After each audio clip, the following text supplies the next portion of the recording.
Mom Jeans has become one of the most recognizable names in the indie emo rock DIY scene right now. Whether it be opening for Hobo Johnson this fall in support of his upcoming album The Fall of Hobo Johnson, playing Sad Summer Fest this past July with the likes of bands like State Champs, Mayday Parade, The Maine, The Wonder Years, and many, many more, or just generally making waves and influencing other groups, there's a good chance you've heard of them. One thing that I've noticed, however, is that their first record, Best Buds, has a lot more attention than their second, Puppy Love. Just looking at their popular songs on Spotify, 9 of their top 10 are from Best Buds. The only one missing is the song Remy's Boys. On the flip side, the only song from Puppy Love in their top 10 is Near Death Fail Comp Must Watch Till the End. Most likely because it's the first song on Puppy Love. On top of that, there doesn't seem to be a real clear reason why. When it comes to both records, the quality didn't really change. In fact, on the production side, Puppy Love sounds a decent amount cleaner. So today, I figured I'd look at why. Let's look at some of the similarities and differences between the albums. First, when it comes to titles, both are wacky as ever. Whether it be John Bon Jovi, Pickle Bart, Now This is Pod Racing, or I Left My Towel at My Friend's House and Then They Moved Part 1, many of those titles are as weird as the ones on Best Buds, like Edward Forty Hands, Sobs Quietly, Poor Boxer Shorts, or Scott Pilgrim vs. My GPA. In fact, the only real difference is that many of the titles off Puppy Love aren't really capitalized, so any pull factor from some weird clickbaity shit doesn't really affect it. One difference is the amount of acoustic material on both records. Puppy Love only has one acoustic song on the album, heard in the closing track Now This is Pod Racing. Best Buds has 3, however, or maybe 2.5. The first is Movember, featuring Sarah Levy, which turns into an electric song around the 2-minute mark. The other 2 are the last tracks, Scott Pilgrim vs. My GPA and Vape Nation. However, when it comes to any live performance I've seen of either of these songs, both have been electric and backed by other instruments, which I personally, a little off topic, enjoy a little bit more than their acoustic counterparts. So I don't think that really makes a difference either. Speaking of performances, the majority of the live stuff I've seen from them plays more stuff from Best Buds. This currently is the main reason why I think it's so much bigger. I, unfortunately, did not go to Sad Summer Fest, but from what I can tell, their setlist was fairly balanced between the 2 albums, although I have seen 1 or 2 more videos of songs from Best Buds. All of the other live sessions they've done have been primarily songs from Best Buds. Granted, all of the other live sessions that they've done was before the release of Puppy Love. Both Little Elephant sessions that they did were recorded in early and mid-2017, so at that point there's a good chance that they had only just begun writing Puppy Love.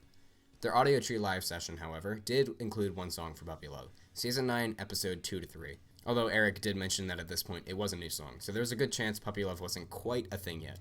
Live gig. This is a new song. Wait. We're gonna put it on a record that we talked about before. It's gonna be on that. And it's about when in season 9 of Grey's Anatomy, the show stops being good for a little bit. It's about that. While the song does end up with a couple extra guitar leads in the finished record, it doesn't really change much from when they did the session. Basically, it seems like Best Buds just had a lot more exposure than Puppy Love. Puppy Love did still have stuff to promote it though. Like just mentioned, that 1 song did end up on Puppy Love, bringing possible hype to the albums before its eventual release. Plus, it was supported with 2 singles, the finished version of Season 9, Episode 2-3, as well as Sponsor Me Tape, whereas Best Buds had been supported with none, except for Movember, which was released as a single only on their Bandcamp. Also, weird side note, Season 9, Episode 2-3 was released as a single on their Apple Music page titled Puppy Love, but was finalized with the original name on the album. I don't know, weird. Anyways, exposure still seems to be the main reason with the lack of streams of Puppy Love. You can actually see this in other mediums as well. Puppy Love as an album isn't available as a record on YouTube Music, so of course I have to use those shitty full album things where every song cuts out 3 seconds before they finish for some reason, because no, I'm not paying for Spotify, and no, I'm not using my data. It also, for some reason, isn't available on that Instagram Music thing, so whenever I want to post something to my story, I have to screen record, ooh. Looking at writing, both albums cover the same basic themes. Love, or lost love, smoking, and general depression. Most songs shift between sounding, in no particular order, somewhat upbeat, despite the lyrics, to general rock instrumentals to a more slow tune. There really isn't a whole lot of variety between the albums in that sense, which isn't necessarily a bad thing. It, if anything, helps create a more solid sound to the band. One thing that I think is different between the records is memorability. This might just be me, but despite the fact that I think Puppy Love is at least as good as Best Buds, whenever I'm thinking about the band or recommending it to someone, more of the riffs and tracks that come to mind are from Best Buds. Maybe it's because it's their first album. Maybe it's because it's the first album I listened to by them. Maybe it's because of the amount of exposure that those songs have been given, which I think is something that the band has actually tried to change a bit. I found a comment in the section of their audio tree session, and if I can't find it, I'm going to be sad, but it said, "What an unexpected set list. No Death Cup, Movember, Danger Can't, or Stops Quietly." I think that they might be trying to change up their sound a bit, or even just push their newer stuff more, which we could possibly see with their next record, Sweet Tooth, which, according to this extremely disheveled t-shirt, is coming soon. So, overall, I think exposure is the thing to blame for Puppy Love's lower success rate. But does it matter? Yes and no. No, because Puppy Love is still a super solid record, and fans of the band already know that. Yes, because I think it might deter new listeners from hearing that album right away, as from all that they can see, Best Buds has all the hits, and Puppy Love is just kind of there. So for the sake of this video, that took me 2 hours to write because I kept getting distracted, go listen to Puppy Love. It's a dope record.